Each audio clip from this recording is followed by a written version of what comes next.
Comenzado este espacio gracias a los operadores del sistema de justicia para adolescentes de diversos estados que nos acompañan esta mañana, al público en general y la prensa, gracias a nuestros panelistas, la doctora Elena Saola, antropóloga y psicoanalista, investigadora del CIESAS, quien ha estudiado la problemática de los sistemas penitenciarios y de justicia para adolescentes por más de 30 años. Francisco Castellanos, director de coordinación interinstitucional de la Secretaría Ejecutiva del Sistema Nacional de Protección Especial de Niños, Niñas y Adolescentes. Ileana Alvarado Salinas, subsecretaria del Sistema Penitenciario del Estado de Durango, en cuya entidad incluye a la Autoridad Administrativa y el Centro de Internamiento para Adolescentes. Yo soy Saraí García y soy la directora nacional de proyectos de Justicia Juvenil Internacional México. El presente webinar tiene como objetivo el resaltar aspectos específicos respecto a adolescentes privados de su libertad en México que deben de considerarse ante la contingencia sanitaria de COVID-19. En este tiempo de crisis, los gobiernos locales como las autoridades federales tomarán decisiones al respecto y nuestra preocupación es que al hacerlo se vea a los y las adolescentes como adultos cuando no lo son. En las siguientes semanas tendremos unos webinars donde hablaremos de las medidas que algunos estados ya están tomando ante la situación. Les recordamos que JJI cuenta con una malla curricular de cursos especializados en materia de adolescentes en conflicto con la ley, el cual les podemos hacer llegar al correo con el que se registraron para el webinar. Quiero mencionar que la segunda mitad de este espacio será designado para preguntas y respuestas y las personas que estén en esta transmisión pueden escribir sus preguntas en el chat en cualquier momento. A el moderador o al host Douglas, ahí lo podrán identificar.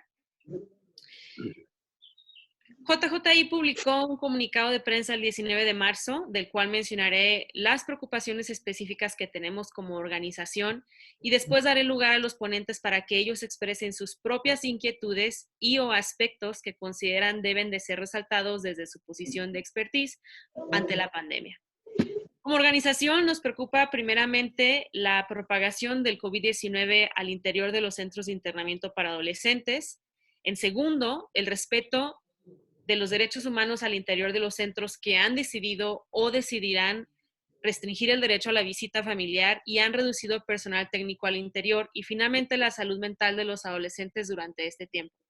Daré la palabra a la doctora Elena Saola para que ella nos comparta otros aspectos que debemos considerar durante la contingencia sanitaria. Perfecto. Saraí, bueno, yo no me veo bien. ¿Se ve bien con ustedes? Sí, se ve bien. Perfecto, entonces ya no me preocupo.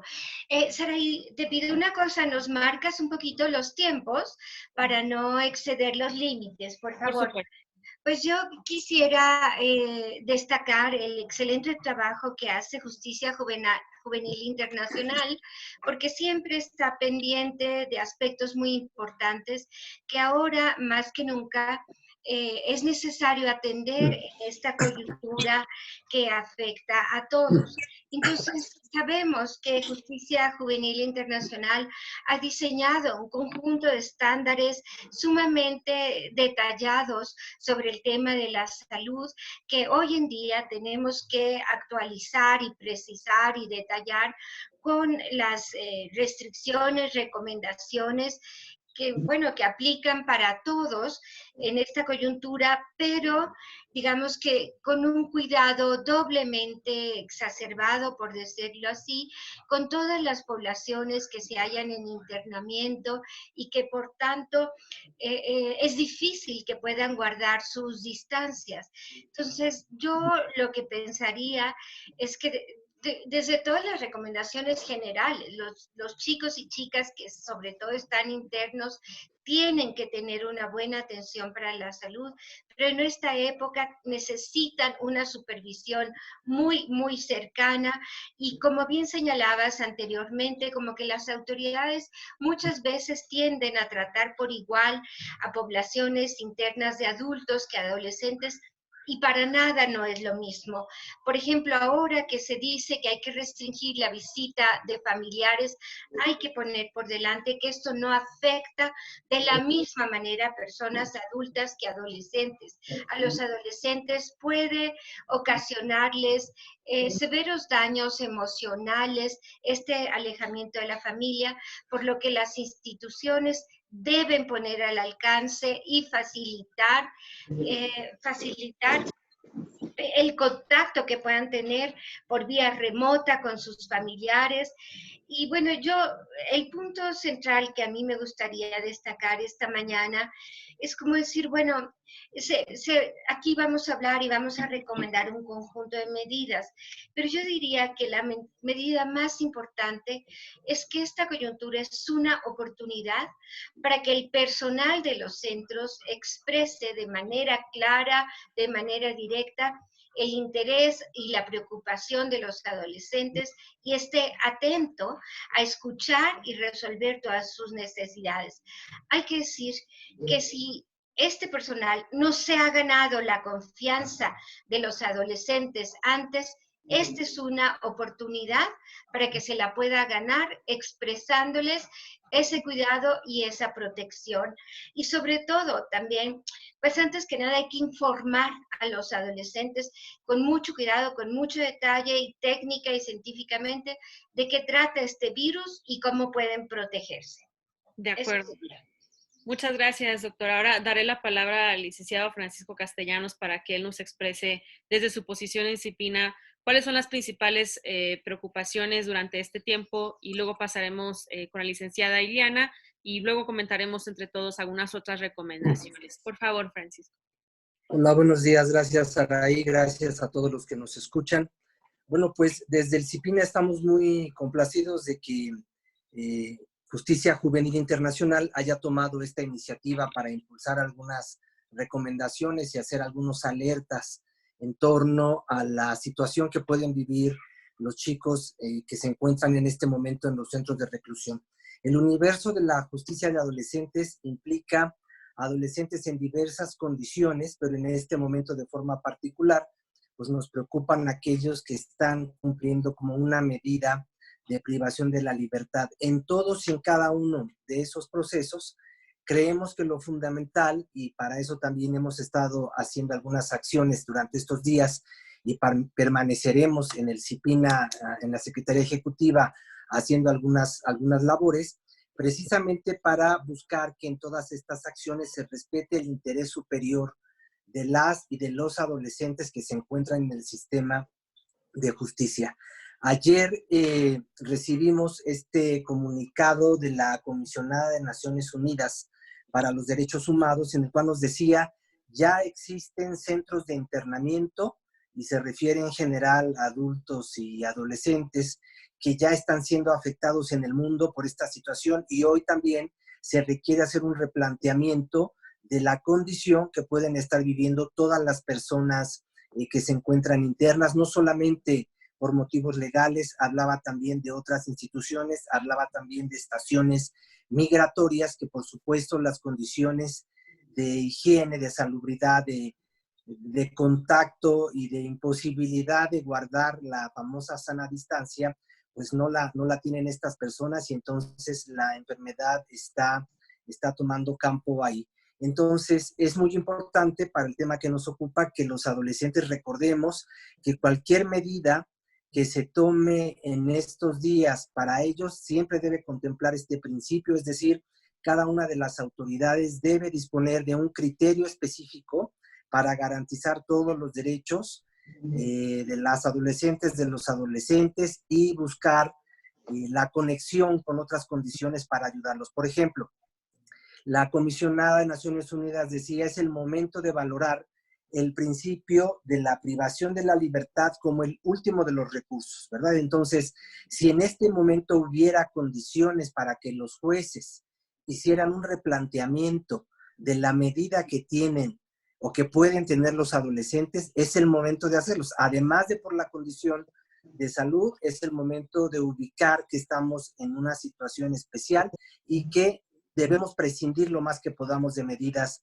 de internamiento. Si hubiera posibilidad de hacer cambios para que regresen durante un tiempo a su casa, para que hayan medidas mixtas, que a veces las entidades no juegan mucho con estas posibilidades, por ejemplo, entre el fin de semana interno y entre semana externo o viceversa, sino que podamos tener esta diversidad de posibilidades para que los adolescentes no permanezcan confinados, pues sería el momento el momento de hacerlo. Si hay procesos que se pueden adelantar para otorgar libertades o para cambiar a otras medidas, es el momento también de hacerlo. Creo que esto sería un punto fundamental desde la parte legal y desde la parte técnica. Lo comentábamos en la semana pasada con Saraí, con otros actores de sociedad civil, varios de ellos nos están escuchando, cómo una condición como la que tenemos presente va a cambiar la dinámica interna y necesitamos hacer un justo equilibrio para que el confinamiento no altere otras condiciones como la situación emocional de los adolescentes, pero tampoco poner en riesgo al personal que trabaja ahí, pero tampoco suspender la visita, aunque en ese tema a lo mejor después lo podríamos debatir un poco más, hay que hacerlo o no hay que hacerlo, pero todas estas condiciones que se deben de tomar en cuenta deben de llevar siempre el interés superior, que significa buscar que en cualquier paso que demos garanticemos todos los derechos para todas los y las adolescentes. Muchas gracias al licenciado Francisco Castellanos. Pues ahora quiero yo preguntarle directamente a la licenciada Eliana Alvarado, pues ella en el expertise que tiene desde el sistema penitenciario. ¿Ella qué preocupaciones tienes tú, Eliana, durante este tiempo hablando de los adolescentes en conflicto con la ley? Bueno, primeramente agradecer a Justicia Juvenil Internacional que confíen en el trabajo que estamos haciendo en el estado de Durango. Y efectivamente no podemos comparar un sistema de adultos con un sistema de adolescentes. Tuvimos la oportunidad de trabajar en un centro de internamiento de adolescentes, por eso sabemos las diferencias enormes que hay entre un acompañamiento con un adolescente y una supervisión o en un tema de adulto. Es distinta la dinámica. Efectivamente, desde que inició con toda esta problemática a nivel internacional, el sistema penitenciario en el estado de Durango y en forma específica lo que es la autoridad administrativa y el centro de internamiento de adolescentes en el estado de Durango, tuvimos la necesidad de hacer algo al respecto. En el estado de Durango tenemos 16 adolescentes en internamiento, todos de ellos por delitos de alto impacto, ya que desde que inició la reforma, se fue implementada la reforma de la Ley Nacional del Sistema Integral de Justicia Penal para Adolescentes, tenemos la fortuna que el Poder Judicial, y en este caso el Tribunal para Menores e Infractores, de manera inmediata empezaron a trabajar y pusimos en libertad a más de 100 jóvenes cuando entró la reforma. Entonces, los muchachos que tenemos ahorita en nuestro centro de internamiento son muchachos que tienen una sanción efectivamente por privativa de libertad. Sin embargo, volviendo al tema, efectivamente es una situación que nos preocupó y tomamos medidas al respecto. ¿De qué manera? Desde el día 17 de marzo se tomó la decisión de suspender la visita al centro de internamiento. ¿Bajo qué condiciones? En el CERNI, conocido aquí en el estado de Durango, tenemos un acompañamiento muy cercano en cada uno de los jóvenes que tenemos en nuestro centro. Se buscó a los familiares, se platicó con cada uno de los padres de los muchachos que están con nuestros centros para hacer conciencia, y principalmente esta medida fue tomada para proteger a nuestros muchachos, ya que nuestro centro cuenta con las condiciones más óptimas para un joven que esté privado en libertad. Tenemos un nutriólogo, tenemos un médico, tenemos psicólogos, que desde que el momento que ellos pisan nuestro centro, jamás se han sentido abandonados, relegados, discriminados. Hemos tomado en verdad una responsabilidad a conciencia de que es una educación, un acompañamiento integral que tenemos que dar a cada uno de ellos. Inclusive les comparto la experiencia que tenemos aquí en Durango. Nuestros guías técnicos todos tienen una capacitación en el tema y también están encuartelados con ellos. Y se hizo una selección de los perfiles con mejor salud, con mejor acompañamiento que pudieran darles, y se tomó la decisión que van a estar también con ellos en el interior, ¿sí? La gente que tenemos ahorita conviviendo con ellos es gente preparada, gente también con una convicción en darles ese acompañamiento en esos momentos a estos muchachos. También los días que están destinados para visitas se hace una conexión vía internet del joven con su familiar por medio del trabajo social. Entonces, realmente, por protección de los mismos muchachos, tomamos la medida de suspender la visita al centro. Muy bien. Pues entonces creo que en esta primera parte, muchas gracias, Liliana, podemos decir que compartimos ciertas preocupaciones como cómo se toman las decisiones en los diversos sistemas a nivel nacional, en cada uno de los estados, que se considere el interés, que se preserve el interés superior de la niñez. Y ahora me gustaría hablar, sé que algunos ya mencionaron algunas recomendaciones o incluso en el caso de Durango ya vemos algunas de implementaciones que han hecho en cuanto a esto, pero para que quede muy claro qué es lo que estamos de alguna manera recomendando, vamos a pasar a esta parte de las recomendaciones para los centros de internamiento específicamente. Y me voy a permitir citar dos recomendaciones que están incluidas en el comunicado de prensa que hicimos el 19 de marzo. La primera es que los centros de internamiento implementen un mecanismo de transparencia, ya sea con las comisiones estatales de derechos humanos o con CIPINA, incluso con la Procuraduría de Protección de Niños, Niñas y Adolescentes, para tener ojos de lo que sucede diariamente en los centros. Y la segunda es efectivamente, como lo mencionó en su momento Francisco Castellanos, que se dejen de aplicar medidas cautelares privativas de la libertad durante este tiempo. Y voy a regresar con los panelistas antes de pasar un tiempo de preguntas y respuestas para que ellos expresen algunas otras recomendaciones desde su banca que puedan mencionar a todas las personas que nos acompañan el día de hoy. Y voy a comenzar con la doctora Elena Azaola. Si podemos, ya. Ya, ok. Pues sí, gracias, Araí. En el bloque anterior, yo hacía referencia a lo que ustedes a su vez tantas veces han insistido, que es no solo el cuidado de la salud física, de cuidar los contagios, con todas las medidas que han de tomarse en este campo, sino sobre todo también el tema de la salud emocional, que como decía, puede afectar más a los adolescentes ante esta pues suspensión de las visitas. Creo que otra recomendación muy pertinente en la cual Justicia Juvenil Internacional ha insistido es el tema de tener protocolos que puedan alertar cuando algún adolescente está siendo afectado porque esta coyuntura, incluso hay que pensar que no solamente ellos pueden estar preocupados por ellos mismos, sino que también pueden estar preocupados por las posibilidades de contagio en su familia. Entonces es importante que ellos sepan que van a estar en contacto, que van a estar informados y como decía, cómo esto les puede alterar emocionalmente. Y el tema de los protocolos que ustedes han insistido para detectar, digamos, posibles padecimientos transitorios, como pudiera ser la depresión, y prevenir el suicidio. Esto puede parecer una situación extrema, y lo es, pero ha ocurrido, no podemos desdeñar el hecho de que ha habido casos de suicidio en establecimientos para adolescentes. Entonces, tenemos que estar muy atentos y si no se llega a este extremo y nunca debería llegarse, de todas maneras, precisamente cuidar esa salud emocional. Y habrá que ver también cómo es que las instituciones, yo estoy de acuerdo con lo que ya han dicho, deberá procurarse que no se envíen a más adolescentes a centros de internamiento, ojalá en este momento, porque sabemos que es ponerlo en riesgo, y también facilitar que los que ya están a punto de concluir su medida puedan concluirla rápidamente.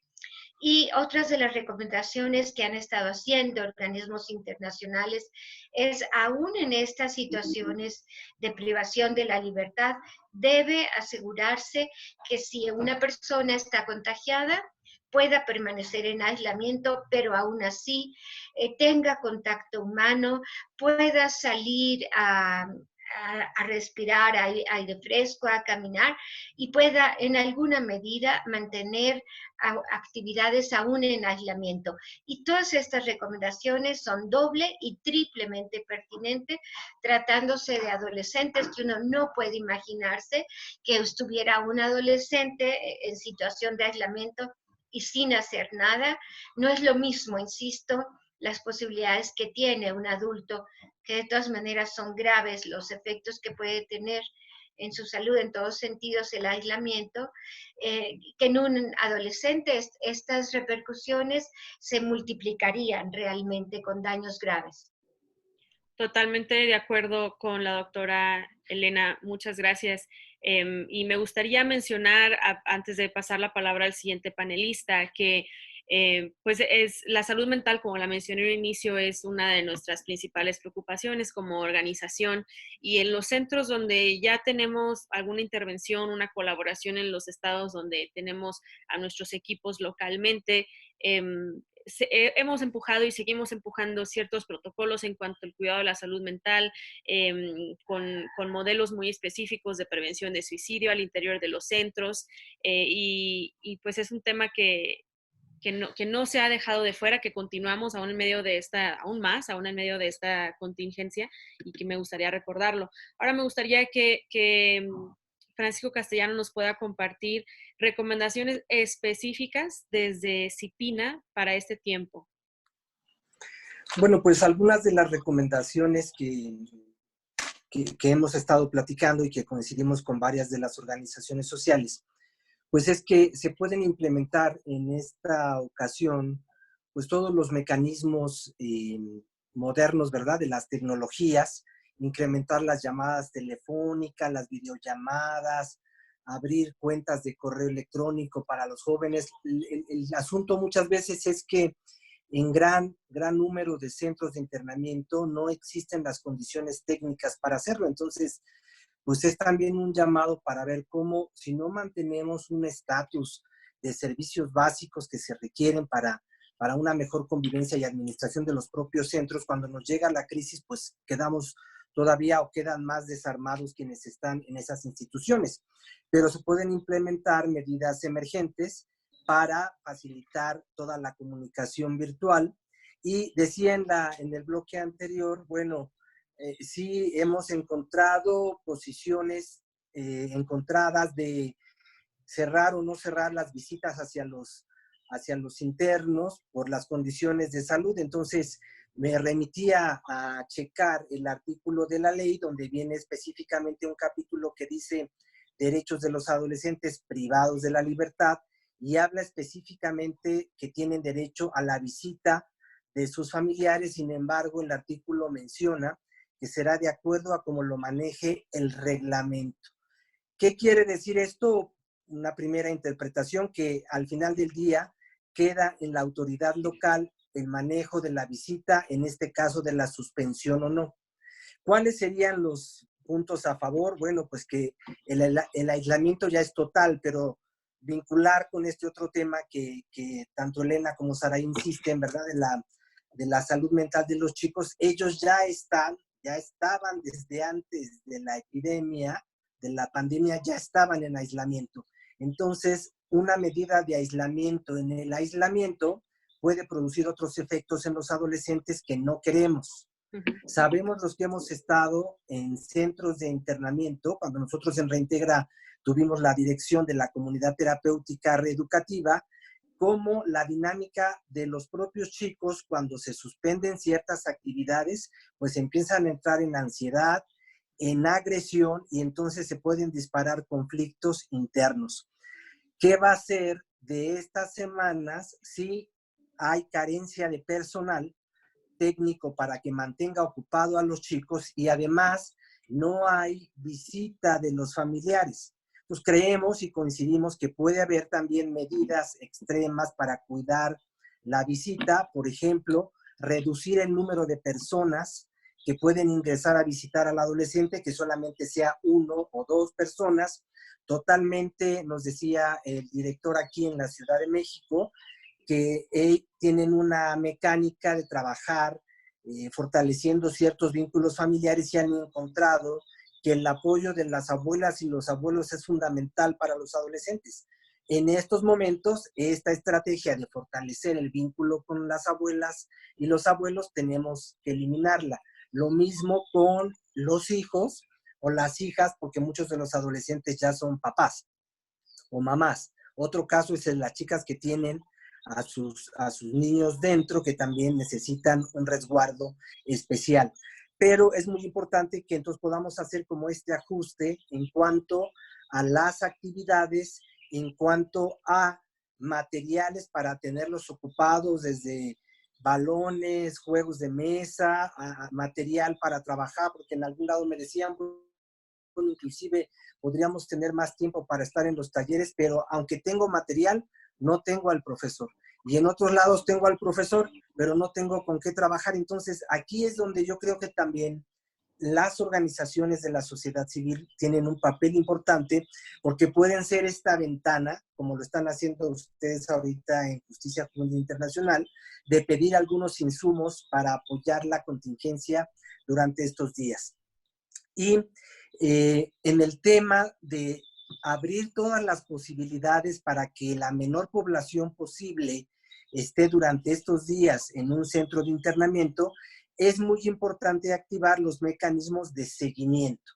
Ya otros países nos han enseñado cómo es muy importante, y por eso tenemos un déficit muy importante en el éxito de las medidas en externación en México, porque no mantenemos institucionalmente el vínculo técnico de un trabajador social, un profesor, un psicólogo con el chico cuando está afuera, que puede o bien visitar el domicilio o puede estar en constante comunicación con correos, con llamadas, con mensajes para ver en dónde estás, cómo estás, y ir haciendo este monitoreo técnico que en ningún momento tiene un carácter de seguridad o de policíaco, sino más bien que entienda que es una nueva relación de apoyo en lo que está desarrollándose la medida de tratamiento, que esto podría ser un elemento muy importante, porque a lo mejor tenemos personal técnico en nuestros centros de internamiento que tampoco vamos a saber qué tiene que hacer, y lo que podríamos es, en algunos casos o en las medidas cautelares,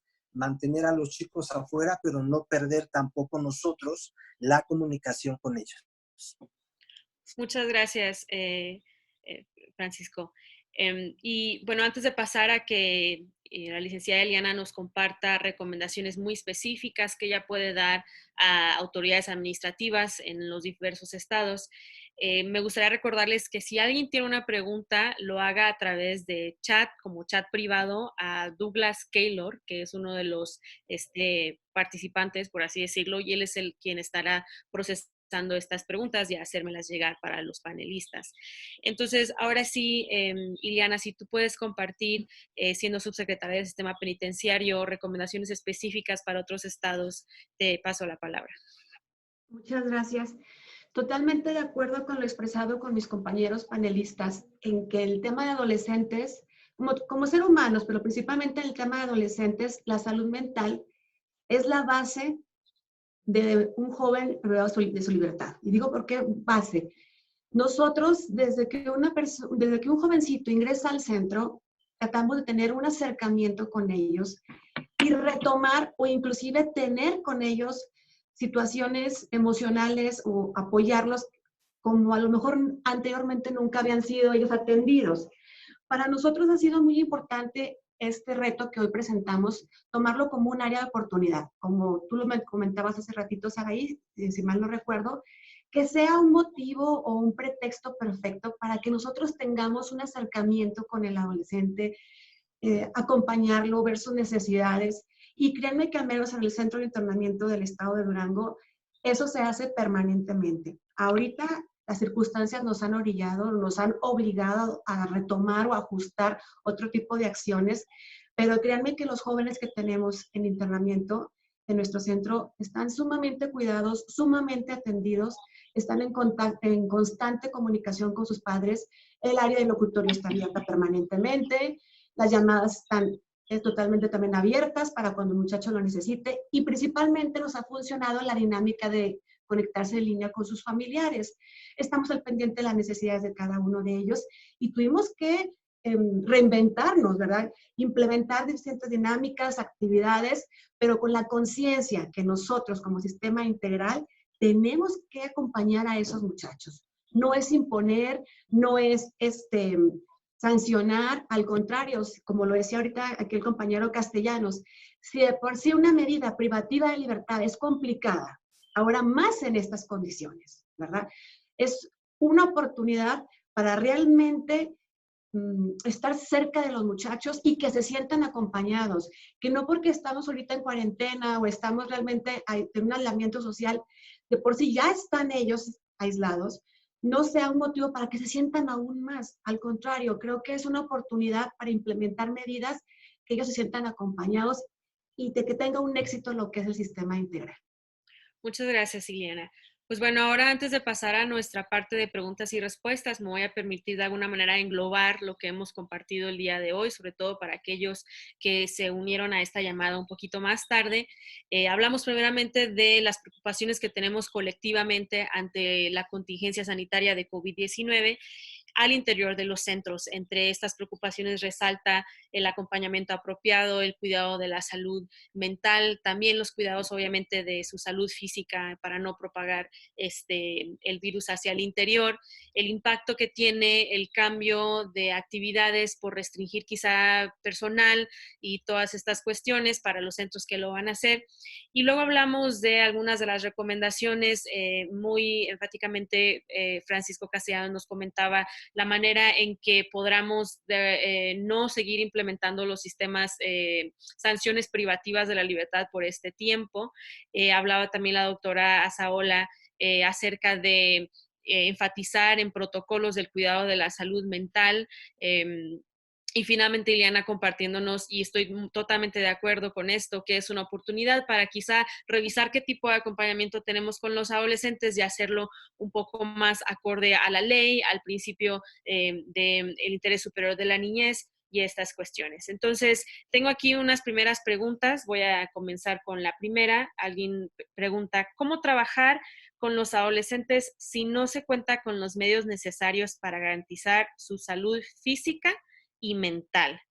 No sé quién de los panelistas quiera contestar esto.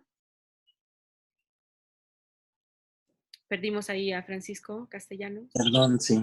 Sí. Yo Ya. podría decir algo, o quería Francisco. Tú, Elena, por favor. Ajá. Bueno, yo creo que ese no es una situación o un dilema nuevo. Decir, si no se cuenta con lo necesario, sabemos que es muy cierto. Inclusive sabemos que las condiciones del personal son muy precarias, pero bueno, ¿cómo decir? Yo creo que en esta coyuntura lo que se podría echar mano es un poquito del ejercicio de la imaginación, que aún sin material hay muchas maneras de hacer entretenimiento, de esforzarse en la solidaridad y también, digamos, de alguna manera es una coyuntura para solicitar el apoyo de la sociedad civil. Hay allí afuera una cantidad de apoyos que podrían buscarse para llevar esos insumos a los adolescentes. Aún en estos tiempos difíciles, pues es cuestión ¿cómo decir?, de un ejercicio de imaginación y de cómo hacer para estrechar lazos, yo diría. ¿Qué puede hacer la sociedad civil organizada? Puede hacer muchísimas cosas. La sociedad civil organizada tiene un gran papel y no se le ha invitado lo suficiente a que lo ejerza, ¿no? Desde llevar insumos que producen ciertas fábricas, qué sé yo, desde tenis, zapatos, como decía Francisco, balones, un montón de cosas, ¿no? Y yo creo que sería más en esa línea en este momento que el acompañamiento por todas las restricciones de dejar entrar visitas y eso. Ya después habrá ocasión de pensar en actividades en conjunto, pero por el momento llevar insumos podría ser muy importante, me parece. Ok, muchas gracias, doctora. No sé si alguien quiera mencionar algo en específico de esta pregunta. Yo te quería mencionar algo, Saraí. Sí. Aquí es bien importante que tengamos presentes cuál es el fin del sistema integral de justicia penal para adolescentes, ¿verdad? Buscamos un fin socioeducativo. Entonces, como dice la doctora, tenemos que inventar, tenemos que echar mano para dar cumplimiento a ese fin. Y yo pienso que más que recurso, más que excusas podemos encontrar en ocasiones para nosotros en nuestro trabajo, tenemos que tener una convicción de que estamos trabajando con personas que aún están en una etapa de formación, de madurez, y que nosotros somos quienes están brindando las oportunidades para formarse en la vida. Y yo pienso que precisamente esa es una importancia de la especialización en tema de adolescentes. Alguien que no conozca realmente lo que es trabajar con un adolescente no puede cubrir, no puede tener presente cuáles son las áreas que tenemos que brindarle a un adolescente en conflicto con la ley. Por eso es bien importante que los que somos operadores del sistema tengamos pleno conocimiento de que es una convicción, de que es una vocación trabajar con un ser humano en formación. Gracias, Liliana. Pues voy a pasar a la siguiente pregunta, que menciona cuáles son otras agencias de gobierno que pueden ayudar con recursos, ya sea teléfonos celulares para que hagan llamadas, material para actividades. No sé si alguien quiera contestar esta pregunta. Bueno, por ser representante del gobierno, pero yo creo que es precisamente una situación complicada, ¿verdad? Porque a veces ni las propias instancias y las instituciones que trabajamos día con día tenemos la suficiente tecnología. Yo podría estar haciendo esta llamada en la oficina, pero no hay buen internet, no hay audio, mi computadora no tiene micrófono, o sea, nuestras condiciones son limitadas, pero yo me iría también en este momento por si hubiera opciones más hacia la iniciativa privada, que también hemos visto al paso del tiempo cómo es un tema difícil de que se entienda, pero cuando los propios empresarios entienden que es importante colaborar para cambiar la vida y darles otras oportunidades a los chicos. Existen experiencias muy buenas a lo largo del país en donde se han comprometido a colaborar y apoyar. Y otras organizaciones, las sociales por fines metodológicos, por causas de derechos humanos, inclusive las religiosas, por motivos también con fines más humanitarios, más caritativos, pero al final del día se puede recurrir a estas instancias para apoyar en estos temas. Sí coincido que es un tema de creatividad y yo creo que aquí un punto muy importante que también nos interesa impulsar desde CIPINA es que todas las autoridades que trabajan directamente con esta población y con sus familiares, debemos generar espacios de participación y de escucha. Es decir, los adolescentes, las adolescentes tendrían que decir qué proponen, cómo lo piensan, cómo lo harían, involucrarlos en estas acciones. Es un tema que ya tenemos también pendiente en las recomendaciones del Comité de los Derechos del Niño para el Estado mexicano, que en temas de justicia de adolescentes es muy poca la participación. Si acaso ahora con el modelo de los juicios orales se empezó a escuchar un poco la versión de los chicos sobre el delito y en algunos casos en la audiencia para dictaminar la medida o el plan individual, entonces se hace un diálogo con él para ver si está de acuerdo. Pero tendríamos que avanzar más hacia mecanismos en donde escucháramos, dijéramos, a ver, jóvenes, vamos a hacer un grupo con razón de esto, este día va a pasar esto, ¿qué piensan ustedes? ¿Cómo lo harían ustedes? ¿Cómo pueden colaborar sus familias? Y veríamos también que es otra manera de operar los centros de internamiento, es otro enfoque para trabajar todas las medidas, tanto con ellos como con sus familiares, porque entonces se involucran en algo que van sintiendo cada vez como propio y que en ese sentido pues se comprometen más y participan más. Creo que también eso sería un punto importante para generar la búsqueda de alternativas en estos días. Muchas gracias.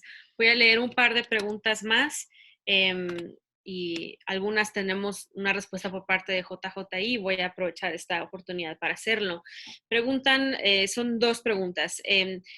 Ejemplo de mecanismos de transparencia que recomiendan y cómo podemos participar las organizaciones de sociedad civil. En el comunicado de prensa recomendamos un mecanismo de transparencia generalmente los centros de internamiento operan bajo protocolos y cada centro tiene algunos protocolos específicos dependiendo si es un centro solo para adolescentes hombres o adolescentes mujeres o si es de internamiento preventivo o si es todo mixto y pueden variar de unos a otros. Pero en general los protocolos deben de ser similares. queremos, como en estos momentos, poner a disposición de los centros un protocolo de transparencia en el cual se permite acceso por parte, ya sea, como de nuevo, ya sea de CIPINA, pues las autoridades competentes, o de la Comisión Estatal de Derechos Humanos, o de la Procuraduría de Protección de Niños, Niñas y Adolescentes, para tener acceso a los registros diarios de incidencias dentro de los centros de internamiento, que si operan bajo protocolos con buenas prácticas deberían de tener este registro. Aunado a esto, tengo un comentario que menciona: me encantaría que por medio de estos foros se empezaran a comenzar trabajos de elaboración de protocolos integrales de contingencia en situaciones de salubridad como la que hoy nos atañe. No es en sí una pregunta, pero es en sí un comentario que muy acertadamente podemos de aquí, comenzando con este foro y los siguientes webinars de las siguientes semanas que estaremos teniendo, sacar una especie de protocolo propuesta y después trabajarlo en conjunto con pues, las autoridades competentes. Aún así, ¿alguno de los panelistas quisiera agregar algo acerca de cómo podemos traer transparencia dentro de los centros? Yo. También la Ley Nacional del Sistema Integral de Justicia Penal para Adolescentes consideró desde su elaboración la participación de las comisiones estatales y nacional de derechos humanos precisamente para el tema de la visita y la auditoría a los procesos de los centros de internamiento. Entonces, podríamos hacer un llamado específicamente a estas instituciones para que de manera complementaria pues colaboren y se sumen a hacer estas observaciones presenciales o buscar otros mecanismos también para señalar si están sucediendo cosas que están violando o afectando los derechos de las y las jóvenes en internamiento, y bien también para sumarse a las acciones y a las propuestas que esto puede ser. Y yo creo que también aquí sería de nuevo muy útil que las organizaciones que tienen estos métodos, como el Observatorio de Justicia Juvenil, del Sistema de Justicia que tiene Javier Carrasco y otras organizaciones, subieran y presentaran, dieran a conocer los avances y las cuestiones que se están presentando. Y con la misma idea anterior sobre la participación de los jóvenes, me encantaría escuchar algún testimonio de alguna chica, de algún chico, de cómo están viviendo el confinamiento y qué se podría hacer para reforzar y apoyarlo, pero necesitamos pues facilitar la infraestructura y las cuestiones técnicas para ello, pero sería muy importante esta conexión con el exterior, que aunque es con una separación física, pues que también vean que la sociedad, las instituciones del Estado y particularmente las responsables del sistema de justicia, mantenemos el contacto directo con esta población. Muchas gracias, Paco. No sé si Elena o Ileana tengan un comentario muy breve antes de pasar a la siguiente pregunta de cómo podemos traer transparencia a los centros en esta contingencia. Adelante, doctora. No, yo dice que por mi parte no. Adelante tú. Ok. Bueno, nada más aquí retomar lo que dice el licenciado Castellanos. Efectivamente, la conexión con el exterior, a nosotros como centro de internamiento, es una obligación. Las reglas de Nelson Mandela, las reglas de Beijing, la misma ley nacional, nos obliga a que el muchacho, aún estando en internamiento o en prisión preventiva, siga en contacto con su familia y con la sociedad. Entonces, efectivamente, si hay un protocolo que ustedes nos pueden compartir para esa transparencia, créanme que es bienvenido, porque para nosotros sí es bien importante que la sociedad, instituciones de gobierno, fundaciones, asociaciones, etcétera, vean el trabajo que se hace con los muchachos, porque es un trabajo de todos, no únicamente en este caso nosotros que somos seguridad pública o alguna Secretaría General de Gobierno, de quien institución que se dependa, sino es una obligación que tenemos también como sociedad participar o acompañar en este caso a los adolescentes que están en conflicto con la ley. Muy bien. Doctora, ¿quería mencionar algo? No, gracias. Está bien, adelante. Voy a pasar a otra pregunta que me parece muy interesante e importante. Hay algunos comentarios ahí en el chat acerca de inquietudes, si puede haber una especie de huelga o algo durante este tiempo. Y eso es lo que me gustaría mencionar al respecto.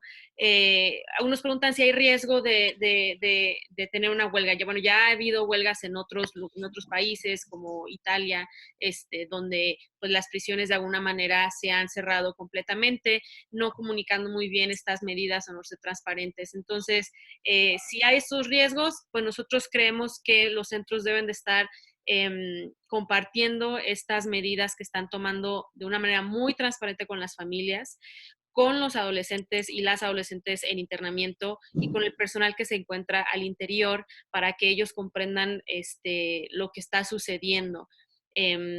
No sé si alguien quiere mencionar algo como respecto a cómo evitar este riesgo, ¿no? Dentro de los centros, algunos de los panelistas. Yo diría que precisamente en la medida que se sea transparente, objetivo con las medidas que se toman, disminuye este riesgo que ciertamente es un riesgo ahí latente que se potencia muchísimo ante una coyuntura como esta. No debemos desdeñar la posibilidad de que se generen motines tanto adentro de los centros como afuera, que los familiares protesten por falta de atención o lo que ellos consideren atención adecuada. Entonces, en la medida que el centro actúe con toda transparencia, con toda diligencia, que informe si hay enfermos, qué medidas se están tomando, cómo se llevará a cabo ese posible aislamiento, pues todo eso disminuye o hace un mejor manejo ante crisis, pero no debemos de quitar de la cabeza que eso es una posibilidad, ¿no? Eso es una posibilidad. Entre otras cosas, lo vamos a ver no solo adentro, afuera, porque sabemos que es muy probable que los hospitales, que el sistema de salud se vea rebasado. Entonces, nos enfrentamos a situaciones potencialmente críticas que hay que prever, que hay que tener, digamos, y manejar diferentes escenarios de cómo será eso manejado, pero insisto, en la medida que se actúe con transparencia y con las mejores medidas técnicamente sólidas y sustentadas, sin intentar agravar las condiciones de encierro que son ya de por sí pues difíciles de sobrellevar, eso dará mejores posibilidades de éxito, me parece. Muy bien, muchas gracias, doctora. Ahora tengo una pregunta directamente para la licenciada Iliana, quien pues estuvo en la dirección de un centro. Preguntan si hay riesgo de que el personal no se presente y qué deberían de hacer los centros en ese caso. Aquí en el estado de Durango se tomó la medida a nivel gobierno del estado de mantener la dinámica de guardias para el personal administrativo. Cabe hacer mención que nuestro personal administrativo, ciertas áreas técnicas son las que pudieran tener contacto con los muchachos, pero ahorita se tomó la medida a partir de esta semana que ya el personal administrativo no va a tener contacto con los muchachos. ¿Por qué razón? Por la protección al muchacho. Nuestro centro está en los jóvenes tienen un excelente estado de salud, les comentaba, están cuidados, están bien atendidos, y entonces tenemos que ser muy cuidadosos en mantener ese ambiente de certeza para ellos. Ahora, el tema del personal es una situación que tenemos también que hacer conciencia. Nuestros guías técnicos, les comentaba hace ratito, esta semana se tuvo una reunión con ellos y se tomó la medida de hacer una selección voluntaria para estar en el centro acompañando a los muchachos. Y en cuanto al personal administrativo, se tiene la instrucción que se están manejando guardias. Efectivamente, no se presenta todo el personal a trabajar, se hizo una calendarización. Sin embargo, las acciones o las necesidades que lleva el centro siguen siendo atendidas. Muchas gracias, Ileana. Tengo otra pregunta, más no tenemos a alguien del sistema del Poder Judicial en este panel, lo tendremos en las próximas semanas, pero me gustaría no dejar de fuera lo que nos mencionó uno de las personas. Pregunta, ¿cómo volver estas recomendaciones una realidad ante jueces de justicia para adolescentes que son muy legalistas y poco humanos? De nuevo, vamos a tener en las próximas semanas a quizá jueces personas del Poder Judicial que nos puedan contestar esta pregunta, pero no sé, quiero abrir el espacio a una participación de los panelistas para que ellos pudieran mencionar algo al respecto de cómo volvemos realidad que no se impongan medidas cautelares de internamiento más durante este tiempo, por ejemplo, o otras recomendaciones que han sido muy específicas, pero para lo que es el Poder Judicial. Sí, a mí me gustaría en esta pregunta, pues comentar que quizás todavía, así como hacia adentro del sistema, persisten ciertas creencias y ciertas prácticas arraigadas por la cultura anterior, más enfocada hacia la represión y el castigo. También podemos tener ese imaginario cuando no estamos dentro y decir que las autoridades se mantienen de esta manera legalistas o quizás de manera estricta en el sistema. Yo creo que no podemos generalizar. Tengo ya 3 años y medio acompañando los procesos en casi todos los estados de la República sobre las instalaciones de las comisiones estatales para la aplicación de la ley. Y en realidad la gente que se ha ido quedando en el sistema o ya tiene una trayectoria que les da una formación y precisamente una especialización, y los que se vienen incorporando, pues están también teniendo ahora más opciones de especialización para tener esta sensibilidad hacia el trabajo con la población adolescente. Yo creo que no podemos generalizar. Hace un mes tuvimos una reunión, fíjense, en la Conferencia Nacional de Procuración de Justicia, todos los procuradores decidieron que iban a formar una red con todos los fiscales especializados en adolescentes y llevamos ya 2 reuniones con ellos. Y uno pudiera pensar que los ministerios públicos, que los fiscales son la parte más dura del sistema, y cuando uno convive y ves los casos con toda la realidad a la que se enfrentan y además cómo lo manejan, pues le cambia a uno la mirada, porque en realidad también hay un buen sector de fiscales que están en una actitud más humana y más orientada a entender la realidad de los adolescentes. Yo quisiera señalar que sí toca estar vigilando esto. Yo creo que también se tienen que integrar mecanismos de denuncia y también hemos sido un poco lentos en implementarlos en el sistema. En algunos lugares me parece que sí hay buzones de queja para que los chicos puedan decir qué es lo que está pasando, pero en otros lados eso no existe. Yo creo que eso va aunado con el comentario anterior de que las comisiones estatales de derechos humanos lo pueden hacer, o con las organizaciones o algunos comités de apoyo para vigilar y dar atención a estos casos. Creo que sería muy, muy importante que lo vayamos haciendo.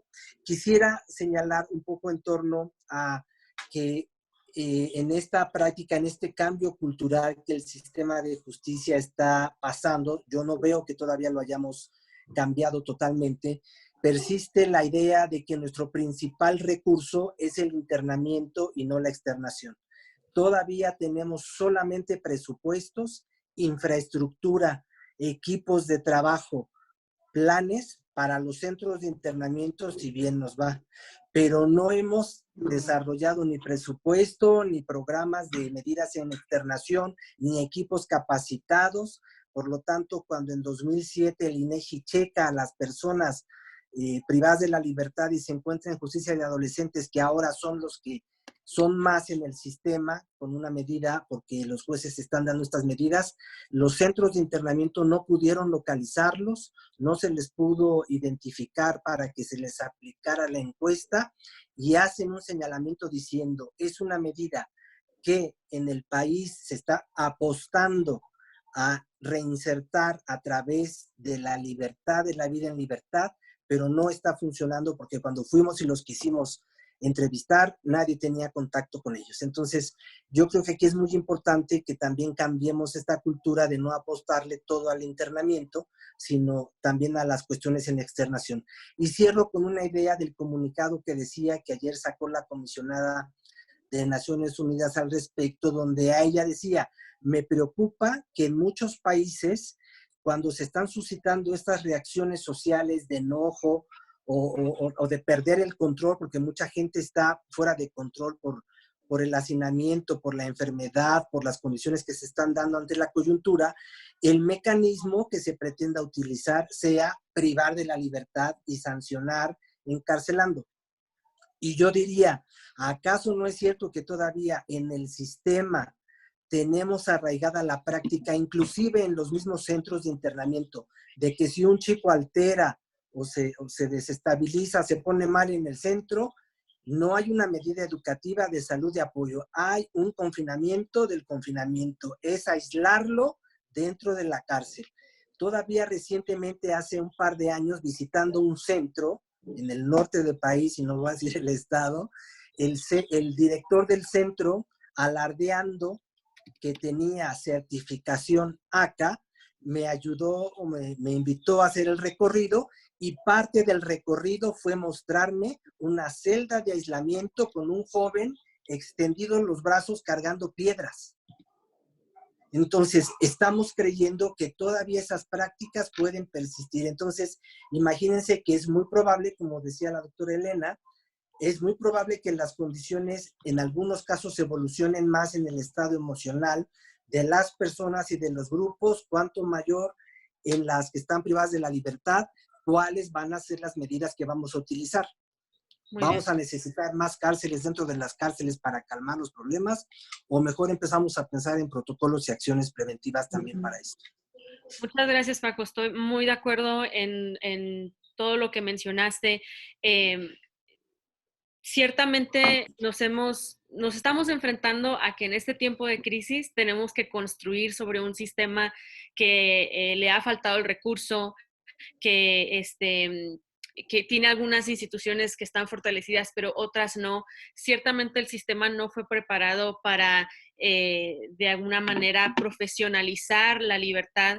Quiero tomar la oportunidad y el espacio de mencionar que en el estado de Chihuahua estamos terminando un pilotaje y a punto de empezar una implementación de un sistema de seguimiento de medidas en libertad, lo que es la asistencia técnica directamente a los operadores del sistema, por lo cual estamos sumamente agradecidos por el estado de Chihuahua y su apertura. Pero esto es correcto lo que Paco mencionó, le hemos invertido poco a la libertad, le hemos invertido a estos protocolos.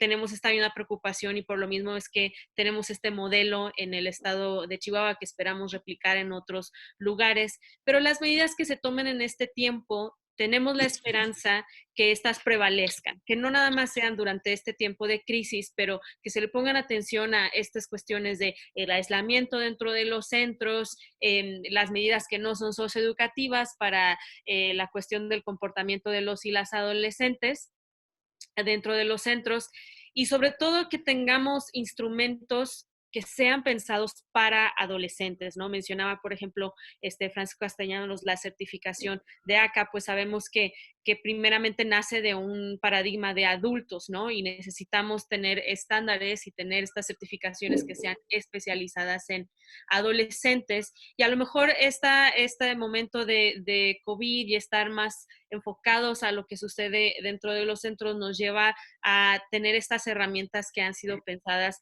solo para ellos. Entonces, yo sé que es cercano a nuestro tiempo de cerrar pues panel, webinar. Quiero recordar, antes de cerrar con unos últimos pensamientos, a las personas que están escuchando esta transmisión, quiero recordarles que tendremos varios webinars en el transcurso de las siguientes semanas donde hablaremos de medidas que está tomando el Poder Judicial en algunos estados, medidas que están tomando, aparte de las que ya se mencionaron aquí, algunos centros de internamiento con muy buenas prácticas que conocemos. También queremos seguir escuchando de qué está sucediendo en otros países respecto a los y las adolescentes privados de su libertad.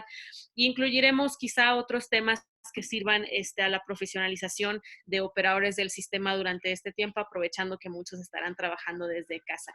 Quiero recordarles, antes de darle la última palabra a los panelistas, por si quieren mencionar una última idea, que nos pueden seguir en nuestras redes sociales. En Facebook nos pueden encontrar como Justicia Juvenil Internacional y en Twitter como @JJI_EST, o sea, español. Y no sé si los panelistas quisieran decir una última idea antes de despedir a todas las personas. Yo nada más recomendar a todos los operadores que pudieran tener alguna duda que se acerquen a Justicia Juvenil Internacional, porque seguramente podrían proporcionarles ideas de qué hacer en coyunturas específicas que se van a ir presentando en las próximas semanas. ¿Alguien más? Bueno, pues después del miedo que esta pandemia ha traído al mundo, a la humanidad, a los diferentes grupos, pues queda el aprendizaje y queda la valentía de querer transformar cosas. Es un punto muy vulnerable todo el sistema de justicia y en particular el de los chicos privados de la libertad, al que tendríamos que sacar muchas ventajas de esta experiencia. Y decir que en CIPINA, en la Secretaría Ejecutiva, precisamente a través de las comisiones estatales para la implementación de la ley, estamos generando algún mecanismo de intercambio de experiencias. Por ejemplo, a muchos les llegó tanto el comunicado de Justicia Juvenil Internacional como la invitación a esta reunión por web, para que si algunos de los estados que nos están escuchando, que tienen contacto con nosotros, lo sigan haciendo y nosotros nos mantendremos durante estas semanas para hacer este contacto con otras redes. También estamos en contacto con la red de los fiscales, como ya había dicho, con las autoridades administrativas de ejecución de medidas, que ayer hablé con la licenciada Fátima Ríos del órgano administrativo de prevención y readaptación social, con la red de los jueces y magistrados especializados. Entonces, para ir comunicando e intercambiando experiencias, para eso podemos apoyar también. Pues únicamente compartir que es una situación que para todos es difícil, si en nuestras familias lo es, ahora con la situación que se presenta dentro de nuestros trabajos, y asumir la responsabilidad que esto conlleva y tomarlo como un área de oportunidad, y que es un trabajo en equipo, ¿verdad? Es un trabajo en equipo. Efectivamente, las creaciones de las comisiones, de las subcomisiones, creo que es momento de echar mano. Muchas gracias. Muchas gracias a nuestros panelistas. Ha sido un honor compartir este espacio con ustedes y pues seguiremos colaborando en conjunto con ustedes y con otras organizaciones con las que colaboramos en los estados. Estaremos anunciando nuestros próximos webinars que tendremos en nuestras redes sociales para las personas que gusten unirse, ya tratando con temas más específicos. Veo que hay muchas más preguntas, lo siento que se ha terminado este tiempo, a lo mejor y podamos en los siguientes webinars contestar algunas de las preguntas rezagadas en este espacio para que las personas no se queden sin información. Muchas gracias a todos los que nos acompañaron y doy por terminada esta videoconferencia. Gracias, Sara. Un placer. Gracias, chao a todos. Adiós. Chao.